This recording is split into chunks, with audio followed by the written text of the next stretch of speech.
¿no? ¿Entiende mejor? Mejor entendido, sí. Así. Sí, yo soy. ¿Me oís vosotros a mí bien esto? Sí. ¿Lo oís bien? Sí. Paso con ellos, ¿vale? Vale. ¿Qué tal? Bueno, buenos días. Antes de nada, somos un grupo de 10 estudiantes del IESGA Laboral de Lardero, La Rioja. Somos un grupo de primero, pertenecemos a grupos de primero bachillerato y de cuarto de la ESO y estamos participando en el concurso de Euroescola. Nos estamos centrando en hacer un proyecto sobre dos países que son Colombia y el Congo. En ellos estamos realizando un estudio sobre la pobreza de esos países, que son países muy ricos en recursos naturales, pero que en cambio por una mala gestión de sus gobiernos tienen niveles de pobreza muy altos.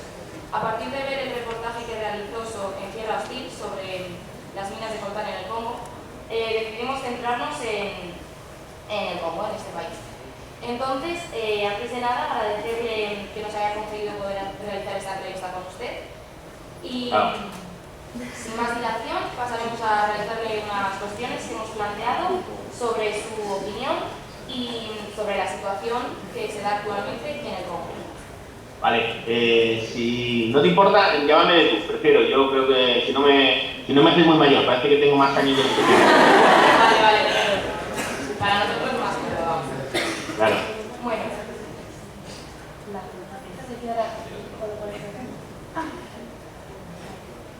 Cuando queráis. Pues nuestra primera pregunta es ¿qué grado de impotencia o rabia sienten ustedes al llegar a un país en esta situación y sacar como conclusión no poder hacer nada aparte de difundirlo, aunque no sea poco? Bueno, pues digamos que frustración o rabia es grande porque ves este tipo de explotaciones que se ven en el reportaje, porque es que realmente son países muy ricos y que se hace todo tipo de, pues digamos, de maniobra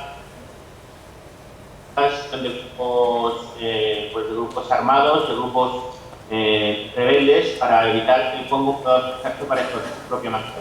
Entonces el nivel de rabia es grande, el nivel de frustración que tienes pues, por no poder, digamos, grabar todo el proyecto, toda la calidad es importante, pero también tenemos el orgullo de poder discutir. Al final, como periodista no puedes hacer mucho más, ¿no? Es decir, ¿cómo te puedes ir, pues, digamos, con la sensación de decir, he visto una cosa terrible y me voy a mi casa a deprimirme y a yo lo que he visto? Pues creo que el trabajo del periodista es difundirlo y tal vez, pues, cuanta más gente sepa lo que está ocurriendo, cuanta más gente sea consciente de la realidad, pues se pueden aunar voluntades para que entre todos podamos cambiar este tipo de cosas. ¿En qué momento has decidido ir a grabar este reportaje y cómo hacérnoslo llegar? No te he entendido, perdóname. ¿En qué momento han decidido ir aquí a grabar el reportaje y por qué hacérnoslo llegar? Bueno, pues realmente yo la primera vez que escuché hablar del coltán, del tema de la explotación del coltán y las vidas que estaba costando, pues fue a finales de los 90, yo creo, fue en un programa que hacía un periodista que se llamaba Juan Antonio Cebrián, que lo hacía en Onda Cero, La Noche de los Vientos, y recuerdo, pues esto, escuchar hablar del coltán, una conexión que hicieron incluso con el Congo, que pues me interesó el tema. Y luego es ese tema que a lo largo del tiempo, pues bueno, yo soy un periodista que la verdad que tengo desde por los temas sociales, y entonces pues a partir de tener conocimiento de que existía el tema del coltán, pues he ido haciendo conexiones cada cierto tiempo, pues te metes en internet, te metes, digamos, metes coltán y empiezas a ver qué hay, qué no hay, las guerras del coltán, empiezas a documentarte un poco. Y cuando tuve pues después de dirigir el programa Encarcelados, cuando tuve la opción de seguir haciendo un programa internacional y un poco a ver a qué nos dedicamos, pues la verdad que uno de los temas que yo propuse al principio fue el coltán y tuvimos la suerte de poder hacerlo. Tuvimos la suerte de contar con un equipo de producción de contenidos impresionante, que empezamos a contactar gente, de repente descubrimos que había un español que está negociando con un coltán en el Congo, vimos que había españoles que trabajaban en la misión de la ONU para evitar el genocidio que se ha producido en toda esa zona, en Ruanda y en el sur del Congo, y entonces pues bueno, nos decidimos a ir para allá, nos decidimos a hacer el reportaje y tuvimos la suerte de poder hacerlo. ¿Hasta qué punto explotaciones mineras? Pues el miedo realmente, evidentemente lo sientes, y cuando llegas a las minas y ves que, digamos, te recibe un señor con un rifle, con un Kalashnikov, pues realmente sí que tienes cierta inquietud o cierta sensación de incertidumbre. Pero atenazarte, no te puede atenazar el miedo. Nuestro trabajo es ser periodistas, y si el miedo es tu gran enemigo. Tú tienes que ir ahí y contar la historia que vas a ir a contar. Si tienes la suerte de que llegas a las minas y encima están trabajando y bueno, pues te extorsionan y te están, digamos, vigilando con un Kalashnikov y te dicen, ahora ven para aquí, y te tratan de sacar dinero y te consiguen sacar dinero, pero íbamos tan decididos, yo creo, a contar la historia, a meternos en las minas, y lo teníamos delante después de haberlo luchado tanto, que no titubeamos en ningún instante. Es decir, sabíamos que teníamos que hacerlo y no nos dejamos atenazar por el miedo. Nos concentramos en hacer periodismo, que al fin y al cabo es para lo que fuimos. ¿Creen que han conseguido algún objetivo propuesto con la difusión del reportaje y han sacado alguna conclusión personal?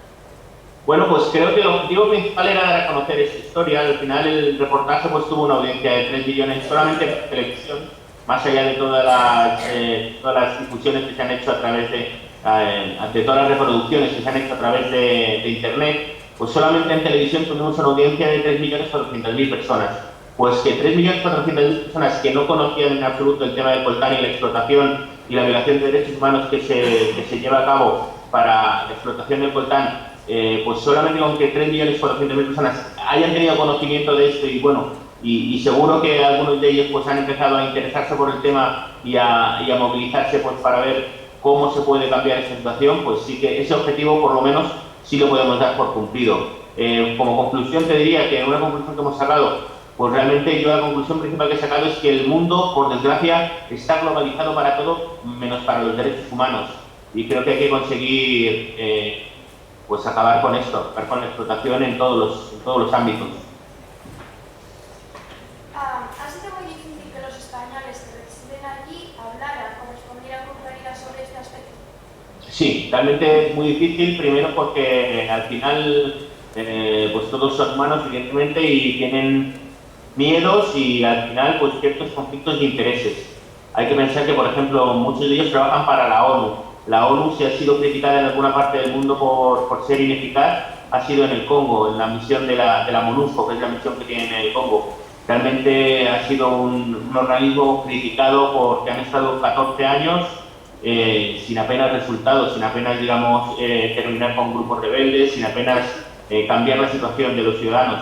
Entonces, pues los españoles, muchos de ellos trabajan para la ONU y les ha costado hablar con sinceridad de cuáles eran sus impresiones acerca de cómo es la realidad en el Congo y la constante violación de derechos humanos que se produce. Y luego, por otra parte, pues el otro español que encontramos era Paco, que al final era un hombre absolutamente sincero, que contra todo pronóstico o contra lo que podíamos esperar, nos costó mucho que nos recibiera, nos costó mucho quedar con él, nos costó mucho realmente establecer una cita con él en Kinshasa, pero cuando llegamos, la verdad es que tuvimos la suerte de que fue muy sincero y pudo aclararnos cómo es la explotación del coltán. Con todos los datos recogidos y obtenidos, ¿cuál creen que es el futuro que depara a ese país y a sus habitantes?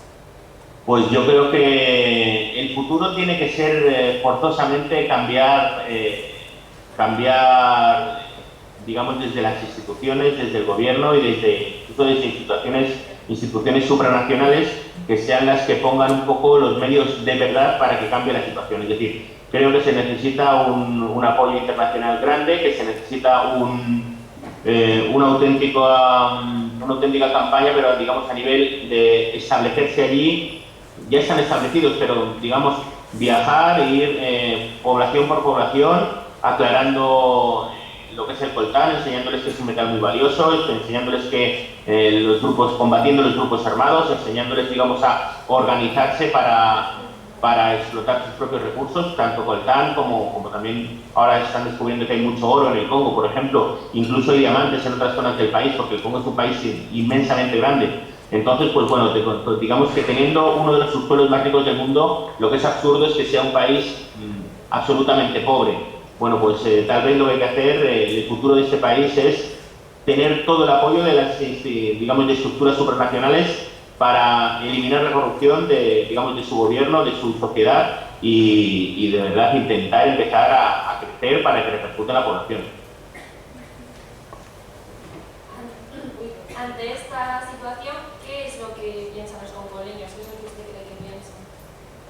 Pues verás, muchos de ellos están entre el miedo y la ignorancia. Muchos de ellos, muchos grupos de población están entre el miedo y la ignorancia. Digamos que no saben que están siendo explotados, muchos de los que trabajan en las minas. Digamos que son personas que, pues fíjate, están en un pueblo al que tiene un acceso realmente complicado, y tanto para un lado como para llegar hasta el pueblo como para salir de él. Entonces están en un pueblo en mitad de las montañas, y todo lo que han conocido muchas veces en su vida es hacer un agujero para sacar coltán, para que le den algo de dinero para poder ir a tomar una cerveza al bar que tienen más cercano, o algo parecido a un bar que tienen más cercano.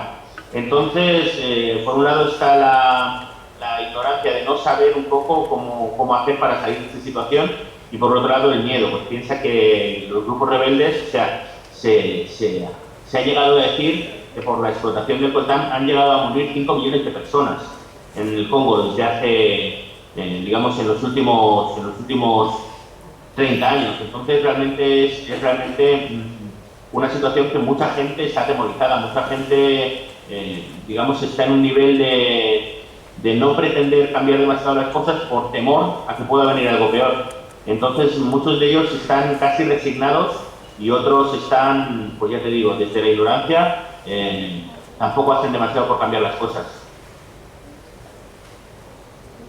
¿Vosotros creéis que es posible llegar a una solución creando un equilibrio entre la felicidad del pueblo y del gobierno? Yo creo que la solución habría que intentar buscarla, habría que intentar que llegue a producirse una solución. Desde luego es muy complicado y desde luego necesitan mucha ayuda internacional, necesitan mucha ayuda internacional a pie de pueblo, digamos, a pie de estar en el campo, de estar en las minas, de estar en las poblaciones, de ir muchas personas que vayan y les expliquen cómo hay que cambiar, digamos, la estructura que ahora mismo hace que sea un país realmente pobre teniendo tantos recursos. Pues realmente yo creo que si hay una solución debe ser a través del apoyo internacional y a través de perpetuar en el tiempo este apoyo internacional y hacerlo mucho más efectivo de lo que está haciendo. Es decir, proponerse de verdad que en vez de que Coltán, digamos, que haga rico a Occidente o haga ricos a Europa, a Estados Unidos o a China, pues realmente que los que se hagan ricos con esta explotación de coltán sean al final los ciudadanos del Congo, que son los que viven y han nacido en el subsuelo en el cual se encuentra este metal. ¿Han percibido algún movimiento opositor aquí, el cual sepan que quiere cambiar la situación de la República Democrática del Congo? En lo político hay un gran nivel de corrupción, es decir, en lo político son élites sociales de allí, digamos, establecidas y perpetuadas desde hace años, y digamos que entre ellos se relacionan sin tener en cuenta apenas al pueblo. Entonces, digamos, en cuanto a oposición política, seguramente hay un partido que es la oposición del que está gobernando en este momento, pero más allá de eso, lo que sí hay es, pues desde la ONU a muchas ONGs, a muchas personas que a través de instituciones religiosas se dedican a la cooperación, que realmente estas son las personas que ponen más empeño en cambiar la situación. Lo que pasa es que, como estamos viendo, pues hasta ahora no es suficiente. Bueno, pues hay que seguir, digamos, dotando de recursos a las ONGs, a la ONU y a instituciones religiosas para que puedan seguir luchando por cambiar esta realidad que hemos visto, que vemos en el reportaje, por lo menos, de Entierro Hostil en el Congo. ¿Conocen alguna medida que haya tomado la UE para ayudar a mejorar la situación actual del país? Bueno, sin ninguna duda hay alguna normativa por parte de la Unión Europea para asegurar para medir la trazabilidad o para estudiar la trazabilidad de los minerales y evitar que se produzca la extracción de minerales de sangre, de minerales que para su extracción hayan costado vidas. Lo que pasa que luego, digamos que en la realidad, cuando uno va a pie de mina y a pie de explotación, pues se da cuenta que es muy difícil llevar a cabo todo lo que implica pues hacer una extracción sin coste de vidas. Entonces, esto de la trazabilidad y tal está muy bien pedirlo, pero luego para que realmente se lleve a cabo es muy complicado. A pesar del riesgo que vosotros cometéis, ¿por qué continúan investigando países en los que es difícil saber lo que realmente pasa y que el gobierno pone dificultades para ello? Bueno, pues porque alguien tiene que hacerlo, ¿no? Digamos, nosotros somos periodistas muy vocacionales, tenemos muy claro que tal vez nuestra presencia en estos lugares, más allá de la satisfacción personal que pueda ser pues conocer estas situaciones, hacer un reportaje, pues al final la repercusión que tiene nuestro trabajo, si nuestro trabajo es importante por algo, es porque hacemos un reportaje y damos a conocer situaciones injustas a lo largo y ancho de todo el mundo. Pues creemos que es muy positivo, creemos que debe haber personas como nosotros, y ojalá hubiera más, hay más, por supuesto, pero que ojalá hubiera muchos más que se dedicaran a este tipo de actividades, a hacer reportajes enseñando qué es el mundo, qué problemas tiene y bueno, luego ya son otros, seguramente sean personas designadas para ello, elegidas o nombradas, que sean los políticos nacionales y políticos de estructuras supranacionales los que deben poner soluciones, pero nuestro trabajo es enseñar lo que ocurre en esos países hostiles del mundo. ¿Y le resultó muy difícil entrar legalmente en el país? No, legalmente no tiene, digamos, demasiado problema, no tiene más allá que nosotros decidimos, pero porque lo decidimos nosotros, entrar a través de Ruanda, porque aterrizando en Kigali, que es la capital, tienen más cerca llegar a Goma.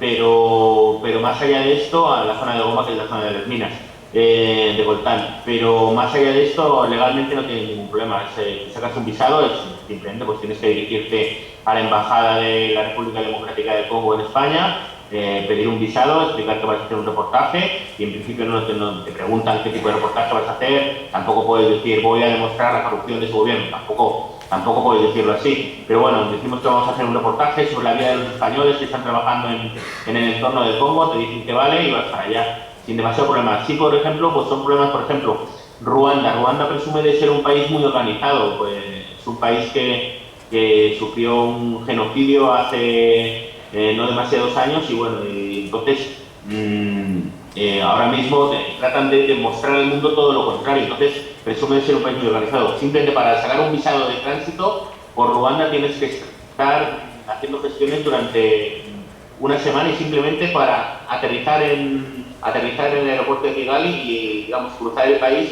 para salir hacia el Congo. Pues solamente para esto te implica una serie de gestiones importantes para tener un visado de tránsito, pero legalmente al final, digamos, no tiene ningún problema.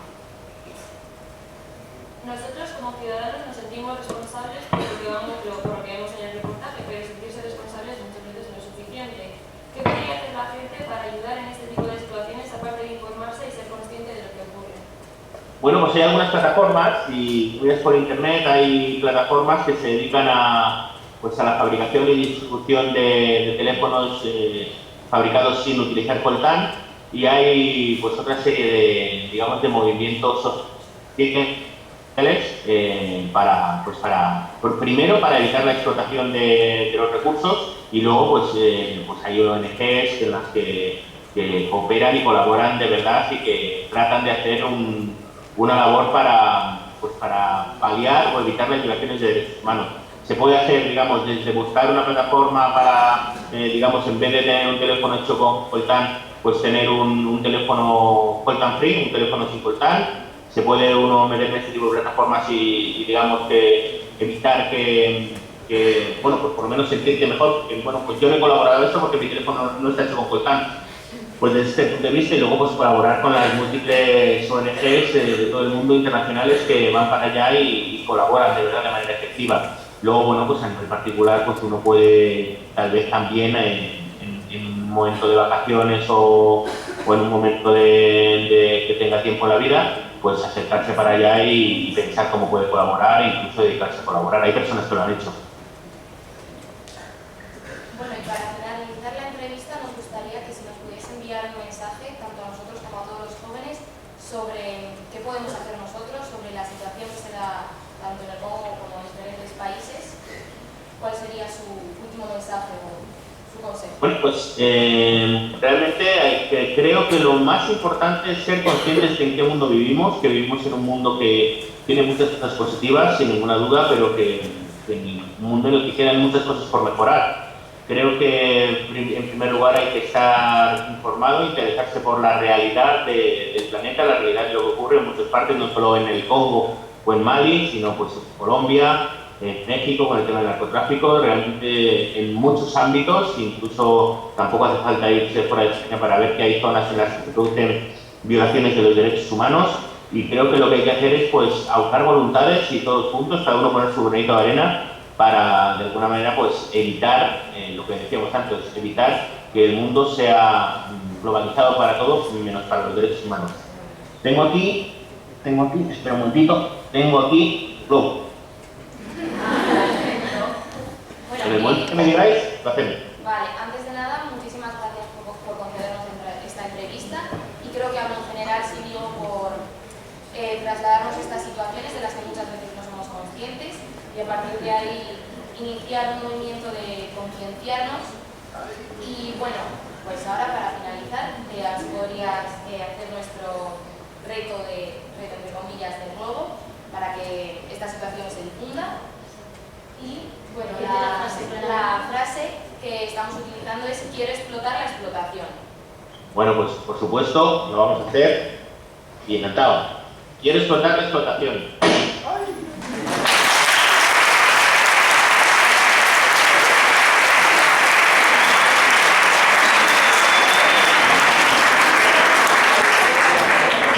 Vale, muchísimas gracias, ha sido un placer y esperemos que todo te vaya muy bien y que sigas informándonos sobre estas situaciones.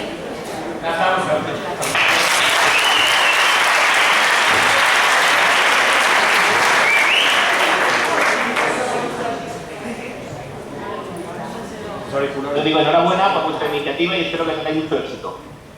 Muchas gracias a Dios. Muchas gracias a ti. Gracias. Cortamos la conexión, que sabemos que muchísimas gracias.